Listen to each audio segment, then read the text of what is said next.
In 194 through 197, we have the beginning of the end of their struggles here, at least their current struggles.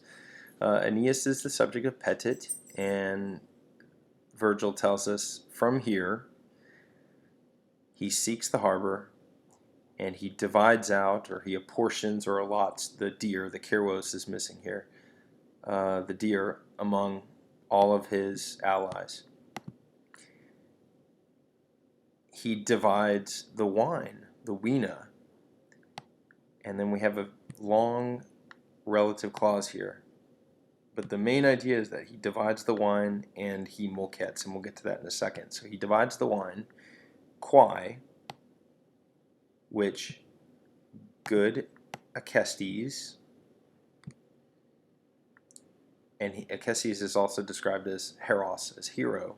So good Acestes, the hero, had loaded in casks on the Trinacrian shore and had given to them leaving, and we assume leaving their boats.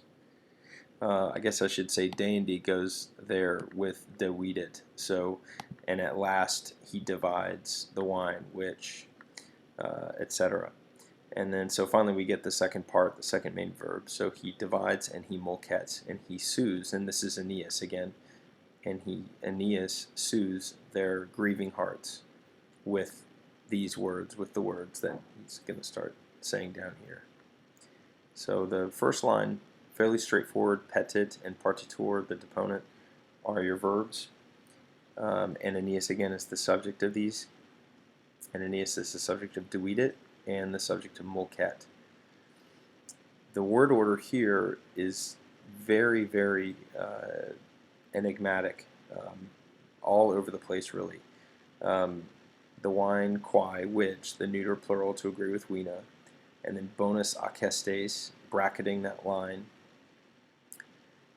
and then onera werat is the syncopation of that pluperfect verb, which he had loaded in casks or in jugs, so that's an ablative of means, and then an ablative of place where here, on the Trinacrian shore.